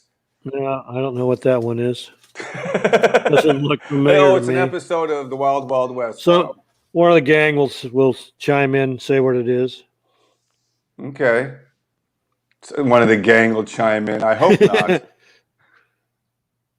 Could be 2 Sons of Ringo. Looks stupid enough to be a Franco and Chichio movie. Yeah. So anyway, let's move on, Tom, to another great spaghetti western character actor. And I asked you if this was the brother of Al Israel. Yeah. The guy who's in Scarface, who tries to steal the coke or the money from Tony Montana up in the hotel room. And that was a friend of mine, Al Israel. And he looks like the guy we're about to do, Victor Israel. Obviously, they're decades apart in their film careers, but it kind of looks like him, Tom. Maybe it's his nephew or his son. They could go back and be related. Yeah, Victor Israel. I mean, he's usually overlooked, and the biggest scene that I remember him in is usually cut, and I'll get to that in a second. But he was born Jose Maria Soler Villanueva on June 13th, 1929 in Barcelona. He died in September 19, 2009 in Barcelona. He started out in Savage Guns in 61, Shoot to Kill, 63, Place Called Glory, 7 Guns for the McGregors, Tomb for the Outlaw, 2 Sergeants of General Custer, 65, Dynamite Jim, 66, 5 Giants from Texas in 66. And to me, this is his most memorable role that was cut, usually. In The Good, the Bad, and the Ugly, when Angel Eyes goes looking for where Tuco would end up, he goes to that prison camp, the Confederate prison camp, and Victor is playing a Confederate sergeant. Remember making the corncob soup. that he gets the information from, and Angel Eyes gives him a bottle of wine for helping him out. And that's probably his biggest role. And most people don't have that full version to see him in. I also think he was cross-eyed, Tom. Yeah, I'm sure he was. Or one lazy eye like Jack One Elam. bug eye, right? Yeah. Like Jack Elam or somebody? Yep. Also in 66, he was in The Texican, The Treasure of Padre O'Hara, Sugar Cult, Up the McGregors, Yankee. Tom. There he is. That's the one. That's the sergeant in Good, the Bad, and the Ugly. Gentleman Killer in 67, and For a Roof, A Sky Full of Stars. Goringo, I Came, I Saw, I Shot, Killer Adios. A Pistol for 100 Coffins, White Comanche, all 68. The Magnificent Bandit, Sundance Cassidy and Butch the Kid, 69. Arizona Kid, Companeros, Blazing Guns, all 70, 71. Catlow, 71. Legend of Frenchie King, Long Live Your Death, Thunder Over El Paso, What Am I Doing in the Middle of a Revolution, 71. Return of Alleluia, Sonny and Jed in 72. Three Supermen of the West, 73. The White, the Yellow, and the Black, 74. And El Este, Del Oeste in 83. All very small roles. Played a piano player, train conductor, stuff like that. Right. And, of course, that sergeant. Yep. But as soon as you saw him on screen, that's so-and-so. That's Victor Israel. Yep. Right. Great character actor. Tom, I know who we forgot to put. Well, I don't know. Maybe if I have quick enough. I forgot to put Half Soldier in our character actors. I still don't have his. I only did one role. I'll get it. Oh, we'll man. put him in as an extra. He still deserves it, Tom. I know. Anyway, here Tom is a friend to you and I, Mr. Walter Barnes. Oh, yeah. I met Walter Barnes late in life, and he was a wonderful guy. Bill Connolly and I went over and interviewed him for 6 hours. He invited us into his home, and we spent the day there with him. Also known as Barney Barnes. Walter Lee Barnes is his real name. Born January 26, 1918 in Parkersburg, West Virginia. Died on January 6, 1998 at the Actors Home in Woodland Hills. He had diabetes. He was known, nickname is Piggy Barnes, because during the Depression, he stole a pig. And when the cops came to investigate, there was no evidence because they ate the pig. But he was always known in the neighborhood as Piggy Barnes. Excuse me. A bunch of the actors that we know, Robert Woods knew him. Brett Halsey was good friends with him. He was a professional football player for the Philadelphia Eagles from 48 and 51 and was actually an all-pro. Went to LSU University where he was an All-American. He was a film, TV voice actor, married to actress Britta Barnes, and is the father of model actress Laura Wendell and actor Michael Alexander Barnes. I call him the Burl Ives of spaghetti westerns. Yeah. He goes back to 62 in The Sign of the Coyote, Apache Gold in 63, Duel at the Rio Grande in 63. And then he switched over and did German Winnetou films. He was in Duel at Sundown, Rampage at Apache Wells, Seven Guns for Timothy in 65, The Big Gun Down in 66 as Broxton, probably his most famous role. The Half-Breed in 66, Hallelujah for Django, 66, Clint the Stranger, 67, Garter Colt, 67, The Moment to Kill, 67, Another Man, Another Chance in 77. What film is this, Tom? That's the sheriff in High Plains Drifter? High Plains Drifter, yes. But we went to interview him, and he said, "Why do you want to interview me?" And I go, Bill and I are going, "Because you cover the entire gambit of early westerns in Italy." He was even on a TV show called Action in the Afternoon in Philadelphia, where they filmed it live on the back lot. And he told us it was crazy because sirens would go by and they would be picked up from police cars and fire engines, and planes would fly overhead, and they just kept going on and on. One time he said he went to draw his gun, and there was no gun in his holster, so he just went bang. And then he went into the Winnetou films, and then he went into the spaghetti westerns, came back to the States, and acted with Clint Eastwood in a bunch of films. He covered everything. He did. He had a good life. Great guy. Yep. Okay, let's move on. After the great Mr. Barnes, we have... Zan Das Bolas. Yeah, another one. This guy was a character actor, always comedy roles, comedy relief. Had small roles like Victor Israel, also known as Fernando Tomas Ares. Zan das Bolas is what he's normally known for. Born Tomas Ares Pena on October 30th, 1908. So he's really one of the older ones. In Coruna, Spain, died on October 13th, 77 in Madrid. He was a theater, film, TV actor. Married to artist Lena Chiverto, father of 3 children. Started with the Coyote in 54. 3 were there. 3 were 3 in 54. Savage Guns, 61. Shadow of Zorro, Sign of Zorro, The Terrible Sheriff, Welcome Padre Murray, Torreon City, Zorro the Avenger. Wait, Tom, let me stop you. Yep. I thought, oh, he's almost done, and I was, you're in like the early 60s. Yeah, 62, yeah. Haven't even got to where the spaghettis really start. Gunfight at Red Sands, Gunfighters of Casa Grande, Heroes of the West, The Implacable 3, Relevo Paro and Pistolero, Shoot to Kill, all 63, Cavalry Charge, Gunmen of the Rio Grande, 64, In Occult Shadow, 7 Guns for the McGregors, 65, Clint the Stranger, 2 Crosses at Danger Pass, Via Rides, 67, Between God, the Devil, and a Winchester, 1 by 1, 68, Death on High Mountain, Garingo, 69, Cutthroats 9, Sabata the Killer, Spaghetti West, and 70, Spaghetti Western in 74. So, and again, Tom, this is when he was on Green Acres. Yeah, usually played hotel desk clerks, barman, that type of stuff. Basically, darling, get my bags. Either that or he's what they call a croupier, in a saloon, where they were gambling. So roulette dealer, that type of stuff, yep. But yeah, recognizable elderly guy. Yep. Small, short, skinny. I think we have one more photo of him. He's on the right of your screen. Yeah, peeking around the corner. Yep. What film is this? That's an early one. Yeah, don't know. Tom, I'm going to change the subject real quick just for half a second. Yeah. I didn't realize that Eduardo Fajardo just recently passed last year. Yeah. I didn't know that. I was like, what? He had moved to Almeria from, I guess, I don't know, he was living in Madrid or something.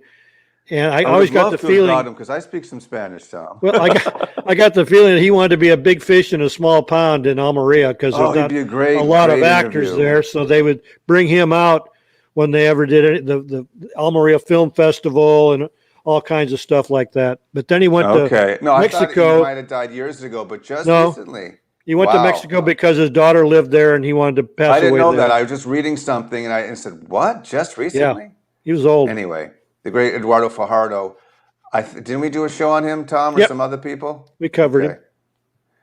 Anyway, let's move on. We're actually almost at the end, almost of our dedication to the great character actors of the Spaghetti Western. Going to give one quick look through and see if I missed anybody, or maybe Zan or I've got one that you haven't covered yet. If you can't hold on, wait, Tom. Tom always has the surprises. No, it's not a surprise. It's one I sent you.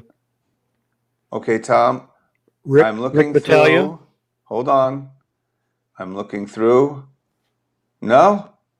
Who do you got, Tom? I got Rik Battaglia. Rik Battaglia. Okay, well, we're going to have to honor him. So you go ahead and give us the lowdown. I'll see if I can find him.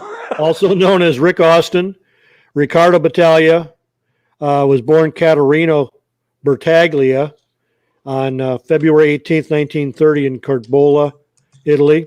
Died March 27th, 2015 in the same place, his hometown. He's a film TV actor.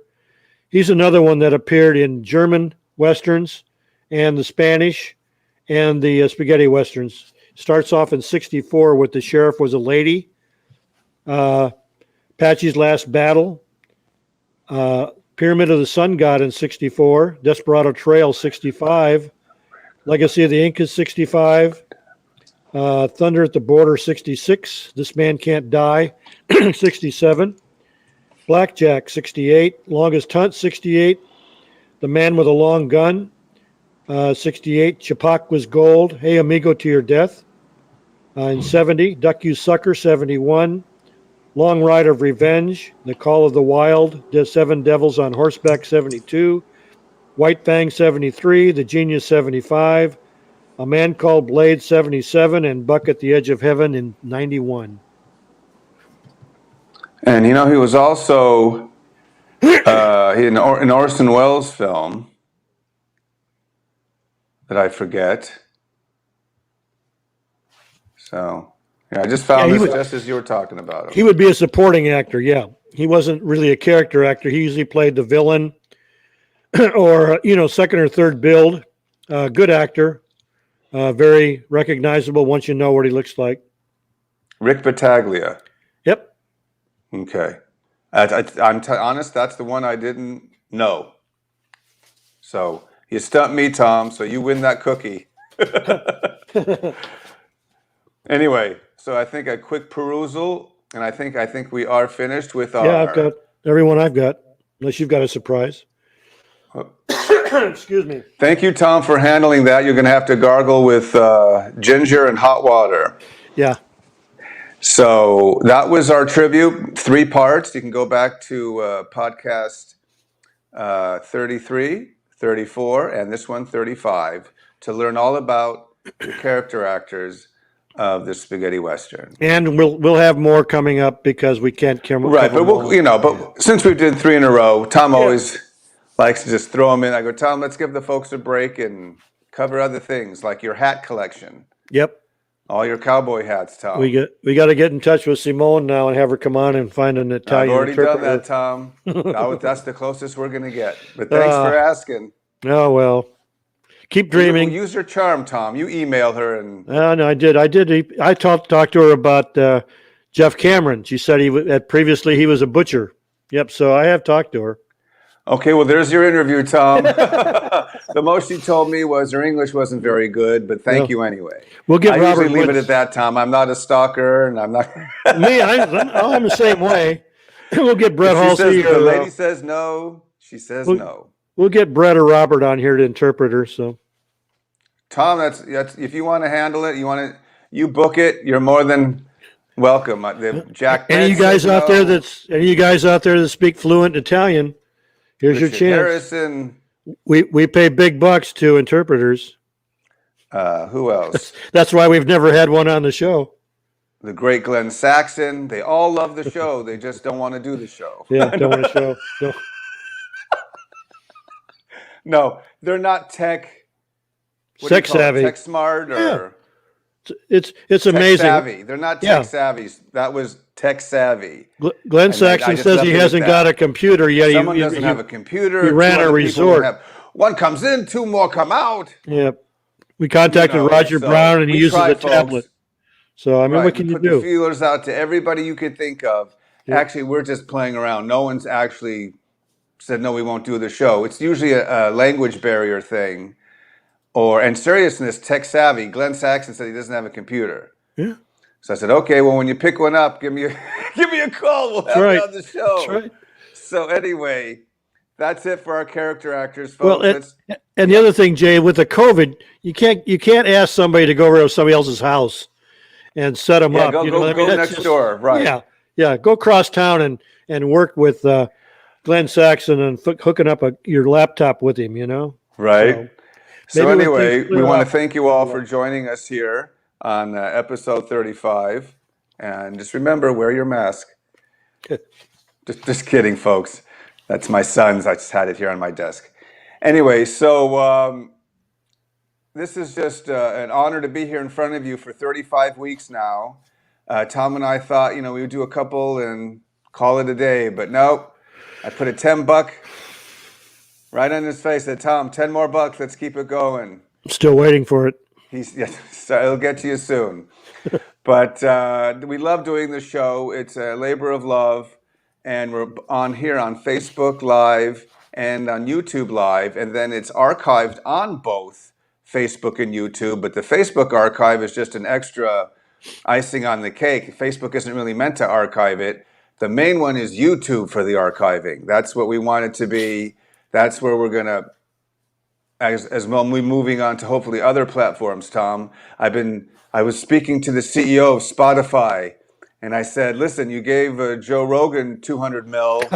I'll take half that, and I'll give Tom a little bit. Yeah. He says, let me talk to the board, and we'll let him know. And then, of course, Apple Podcast, Tom, formerly called iTunes. Talking to people who know Tim Cook, and I said, get us in the top 3, because this podcast is going straight to the moon, Alice. Anyway, so thank you all for bearing with us, and we're going to continue now with part 2 of our show, and that usually comes in the form of little segments. But the first one that we're going to start, darn it, to play this the right way, Tom and I have to vacate the premises. So, wait a minute, or do I? Yeah, we do. It's time for Book of the Week.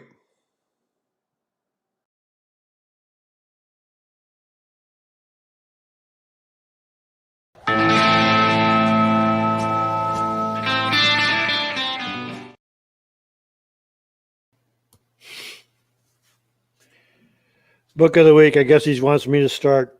My book of the week is, my German is terrible. So, sei wet der Haut des Todes. It's got various authors. It's got 144 pages. It was made in 1999. It's in German.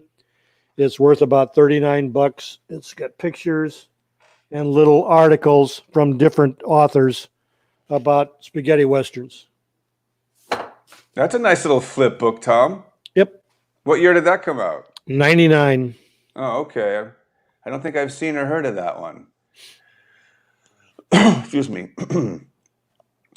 So my book of the week is, if I can find it, Tom, this came out a year or 2 ago. I have, mine's a PDF. I never lie. I'm not here to boast. But sometimes it's easier to carry around a spaghetti western book in my iPad and just read a book that way. PDF is easier for me because I'm near. What is it when you have to hold it far away to see, Tom? Oh, you're nearsighted. Yeah. If it's this too close, I can't see. So I can hold a pad like here and I'm good. So anyway, Tom, that's why I like this book, Tom, because it's all pictures. Oh, yeah, I've got that one. Backstage of a Genius. Yeah, Once upon a time. Yep. In the Spaghetti West. I like you. I got that about 2 years ago. Yep. Or great pictures. West. And great photos by a guy who I think was the set photographer, Tom. Could be, yeah. Think so. So he has only the best the still photos photographer of El Maestro. Yeah, still photographer. So anyway. Okay, so that's my book of the week. And now we're going to go. I don't have intros to the others, but that's fine. Let's go to album of the week, where Tom usually handles this solo. My album of the week is To Peppa by Ennio Morricone. It's starred Tomas Milian, Orson Welles, and John Steiner. This came out on Cerberus CEM-50106. It's mono. Has 11 tracks. It's worth about $35. So no biggie. Tom, I'm sure it's worth more than that. Yeah, it's most I could find. Not in your collector book, right, Tom? It says $35. It's not a biggie. Still a nice cover. That's obviously the Peppa cover. See the back. So anyway, what is my? What's that, Tom? That's the back of it. Oh, nice. Just a picture of Morricone and There's a picture Orson. of Milian. They don't show Orson. I know. They couldn't get a cover big enough to show Orson. How dare you? How dare you? So, autograph of the week, Tom. Yeah. You want me to go first? You want to go? Yeah. Tom had a little sneak preview of this one. And this I'm very proud of one. I hope you like it. I take dumps bigger than Jennings. The great Jack Palance, Tom. Jacques Palance. Yeah. Yeah. It's a great one. This is when he was filming the Desperados. Desperados, yep. 1971, if I'm not mistaken. Great cigar. shot. A lot of these celebrities, I would think this is either a scene or a candid where he has a cigar in his mouth. I'm looking over here because I've got two monitors, so I apologize. Yeah, it's one of my favorite autographs. Do you ever meet him, Tom? Never met Jack. Never saw him at a show. Nothing. Nope. He lived up in Tehachapi, from what I understand. Oh, which is like the Grapevine, you know. But he had a ranch up there, but I never ran into him anywhere. Yeah, I was a big fan of. He never went to any of the Golden Boot Awards or anything like that. So what's that, Tom? He never went to any of the Golden Boot Awards. At least the ones Maybe it I've was been later to. in life, Tom. Yeah. Jack Palan's great actor. Also made a lot of great film noir, cowboy movies, Bad Guy in Shane, Mongol movies. Yeah, so he's just a great all-around actor, and one of my favorites. You know, Lee Marvin, Jack Palance. Yep. Kind of the bad guys. Yep. Richard Harris, Richard Burton, the bad boys of acting. Peter O'Toole. I don't know, I'm rambling on, but those are my favorite actors. Okay. Tom, who's your autograph of the week? Well, mine's an oddball, but since you like the have incorporated the Winnetou movies, I have to give you a little story about this one. I have a friend of mine in Germany named Michael Stemmer, and he's a big Karl May fan, and he goes to all these conferences and get-togethers on Karl May, and they always have the westerns and the other films. And this guy's name, from what we know, he went by George Heston, but his real name is Jordi Nenadovic. Sure, he's Serbian. He's Serbian. Was born in 35 and died in 19. But he would pick them up, have them signed, and he'd mail them to me. So stuff no one else in the States would have. So or care about, but I liked it because I got to find out who these people are. It is odd, Tom. Very odd, but that's what we like here on the Spaghetti Western podcast. So once again, we've done all our segments like we always do, Tom, and I think now it's time for another one. Is it going to be a long or short version of the WAI? Short one. There's nothing really going on right now.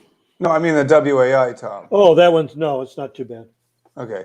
Ladies and gentlemen, I give you all the great Tom Betts and the WAI vault. I went to a file and pulled out Beyond the Law, and I'll tell you why in a minute, but what we've got here that's a little bit different is there's the Unitalia page we would get information on. Got a few stills from it. There's a copy of the German poster or lobby card.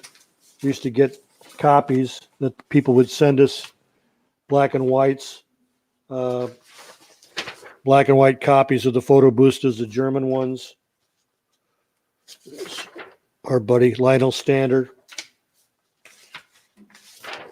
Crowd scene. Great one of Lee. Of course, the great Gordon Mitchell. And then every once someone would send us a copy of a video cover. But I've got a couple of oddballs here. Someone sent me a Danish booklet that they used to get when they went to the theater. They'd pass these out to the attendees. They're like the little booklets that come with the CDs. Right. They have a story about what the movie's about, pictures from it, that kind of stuff. But it was a nice little keepsake that we don't get over here. You've probably seen this one, Jay. This is the Belgium.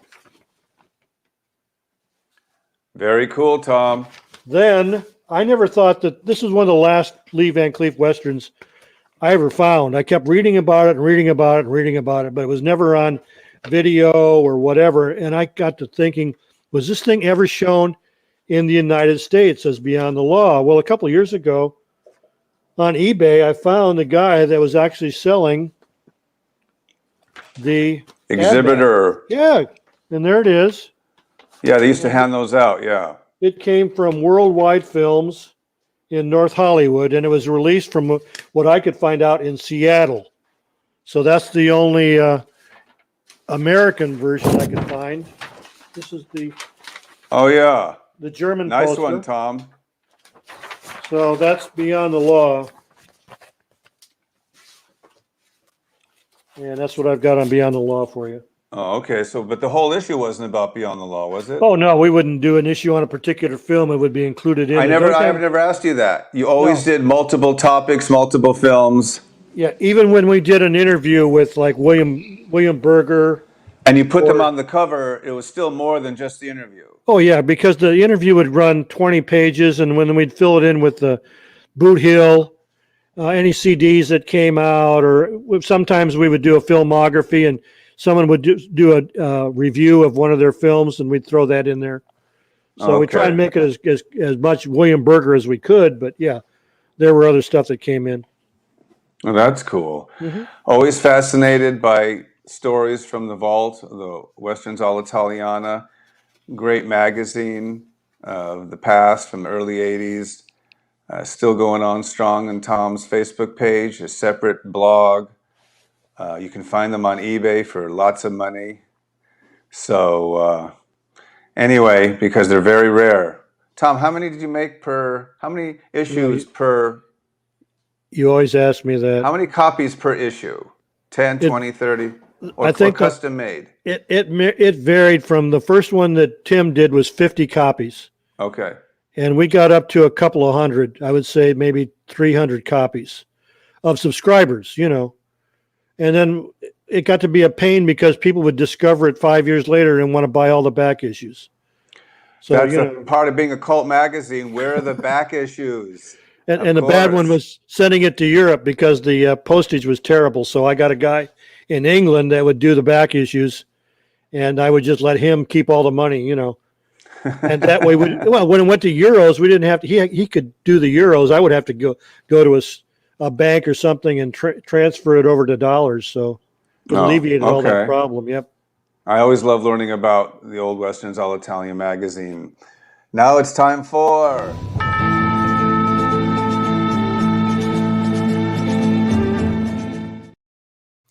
All right, the weekly news. There's only a couple things this week. Unfortunately, two passings this week, and one of them was a biggie. Alberto Grimaldi, Italian film producer, died on January 23rd, 2021 in Miami, Florida. I thought for sure he died in Rome. He was 95.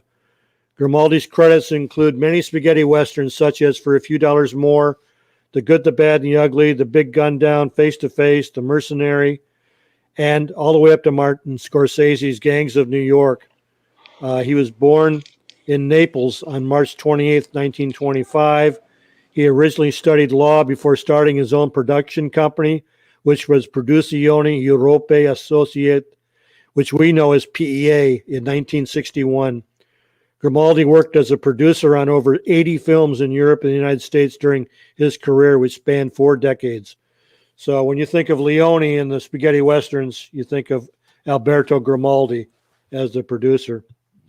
The other passing was Silvia Minnelli, passed away in Rome on January 27th. She was 88. She was born in Messina, Sicily on September 6, 1932. Her acting career began in 1958, and she appeared in over 20 film and TV series. She was better known as a voice actress and dubbing director. She appeared in only one spaghetti western as Stella in the 1971 Acquasanta Joe, or Holy Water Joe, starring Richard Harrison and Ty Hardin. She was actually the lead actress in that film, but she only made about a handful of films, and the rest was in the dubbing. Birthdays this week, as we talked, we mentioned Walter Barnes. He'd have been 103 on the 26th. Chris Huerta would have been 86 on the 26th. John Ireland would have been 107 on the 30th. Tomorrow, Gene Hackman turns 91 tomorrow. Elsa Martinelli would have been 86 tomorrow, and James Franciscus would have been 87 on the 31st. You know what spaghetti western James Franciscus was in, Jay? Yeah, Magnificent Seven. No. How about Valley of Guanji? Valley of Guanji. Remember that one? Yeah. I do. And what spaghetti western was Gene Hackman in? Oh, that's easy, Tom. The Hunting Party. The Hunting Party. Bingo, you got it. Yep. Thank you. Very good. So anyway, that's the news, Tom. That's the news. All right, thank you very much. The one and only Tom Betts.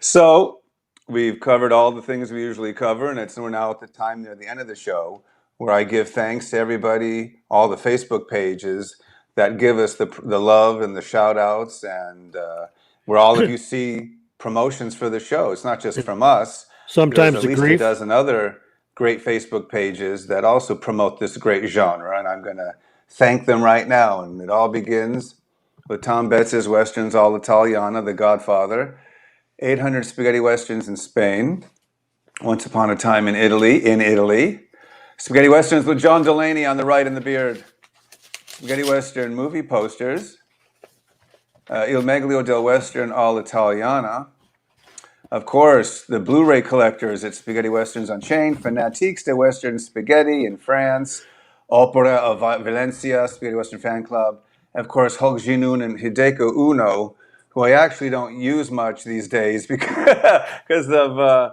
for copyright reasons. Anyway, that's fine, doesn't matter. Tom and I discussing stuff, we can show posters, and we can also talk to you guys and see what you guys are chatting about out there. Spaghetti. Yes, Tom. We could hum and whistle some of these songs, and then we would lose the audience. So it's better not to do it at all. We'd blow up the microphone, right, Tom? Yeah, my mic could go bad again. Yeah. So we want to thank you all for joining us on this episode 35 of Once Upon a Time in Spaghetti Westerns, the podcast, or the Once Upon a Time in Spaghetti Westerns podcast. See, we're just like the Westerns themselves, Tom. We have different names. Or That's the right. Tom Betts Show. That's my favorite one. Yep. Anyway, so once again, I'm going to remind you all to subscribe to our YouTube channel, to the Once Upon a Time in Spaghetti Westerns podcast. Just go youtube.com/the Once Upon a Time in Spaghetti Westerns podcast. We have 35 episodes, about a dozen promos and fun videos there to watch, and it's only going to grow. More and more videos and interviews as the weeks come on your favorite Spaghetti Western podcast. So, Tom, what do you want to say to everybody? Well, I want to say a big shout out again for Simone Blondell for coming by and saying hello. That was a real treat. Thanks very much. Obviously a treat. Yep. You missed the time Claudia Cardinal said hi, but that was a private. That's when you cut me off, right? Yeah. That's when you blanked me out. Sorry, Jay. No, but Simone is a doll, and she did speak a couple words of English there for a second. Yep. So appreciate that. Thank you all for watching. Tom always has something to say, and so do I. Adios, amigos. Adios, amigos. And I got a special goodbye. Oh, no. A special goodbye. Oh, no. Who am I going to bring out? Okay, let's bring out Mortimer, Tom. Mortimer. Oh, yeah, my Mortimer's over on the shelf. Yep. Oh, somebody just fell. Mine's not Mortimer. Mine's Angel Eyes. There he is. Jay, is this show over yet? Tired of this show. Tom Betts. I got my special here. All right, Tom. I'll say to everybody else, adios. Compañeros.